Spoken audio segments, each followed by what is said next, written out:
Hello दोस्तों। चलो, अब हम लोग ये देखते हैं कि मॉड्यूल 3 में डेटा प्रिपरेशन में हम करने क्या-क्या वाले हैं। क्या आप लोगों को याद है कि हम लोगों ने जब प्रोजेक्ट ब्लूप्रिंट डिस्कस किया था, तो इस स्लाइड में हमारा एक पार्ट था कि जहाँ पर पावर क्वेरी एडिटर के अंदर हम डेटा सोर्सेज से डेटा ला करके एक्सट्रैक्ट ट्रांसफॉर्म हम लोड करते थे।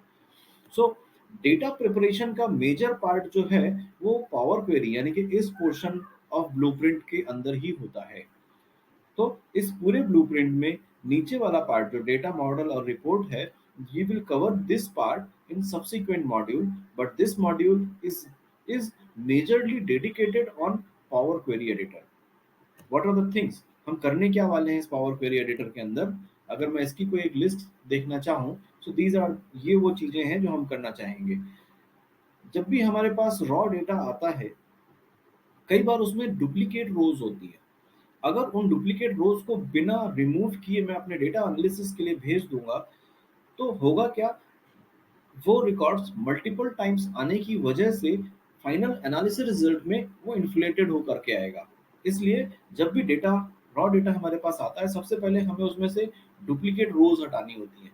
कई बार क्या होता है, कुछ बैड वैल्यूज भी डेटा में आ जाती हैं, उनको भी हमें हटाना पड़ता है। कई बार क्या होता है, बहुत एक ही कॉलम में मैक्सिमम डेटा मिसिंग आ जाता है। तो वो डेटा, ऐसा कॉलम भी कई बार हमारे लिए एनालिसिस में काम का नहीं होता है, तो हमको उन मिसिंग वैल्यूज को भी हटाना, को भी ट्रीट करना चाहिए। अपार्ट फ्रॉम दिस, कई बार क्या होता है कि कुछ एक्स्ट्रा कॉलम्स भी होते हैं जो डेटा के साथ आते हैं, जो हमारे एनालिसिस में रिक्वायर्ड नहीं है। इट्स ऑलवेज बेटर कि उन अनवांटेड कॉलम्स को ड्रॉप करके जो रिक्वायर्ड डेटा है केवल उसको लेकर के ही हम आगे एनालिसिस के लिए जाएं। कई बार ऐसा भी होता है कि दो अलग अलग सोर्सेज से डेटा आता है और हमको उनको ज्वाइन करके एक नई टेबल में लेके जाना पड़ता है। तो हम लोग यहाँ देखेंगे कि दो अलग अलग सोर्स से आई हुई टेबल्स को ज्वाइन करने के लिए क्या क्या कंडीशंस हमें होनी चाहिए, क्या क्या कंडीशंस फुलफिल होनी चाहिए, और उनको कैसे ज्वाइन करके दो अलग अलग सोर्स की टेबल्स आकर के उनको एक टेबल बना करके आगे कैसे लेके जा सकते हैं।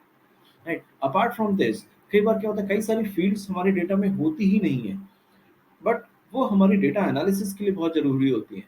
तो हम उसको अपने ट्रांसफॉर्मेशन के टाइम पे, प्रिपरेशन के टाइम पे वो एक्स्ट्रा कॉलम या एक्स्ट्रा फील्ड प्रिपेयर करके ही आगे जाना चाहिए, ताकि जब मेरा डेटा एनालिसिस के लिए, हम डेटा विजुअलाइजेशन के लिए तैयार हों, उस टाइम पे मेरा डेटा अपने आप में पूरी तरह से क्लीन हो और पूरी तरह से प्रिपेयर हो फाइनल आउटकम देने के लिए। तो अभी आने वाले वीडियोस में हम ये सारी चीज़ें डिटेल्स में देखने वाले हैं।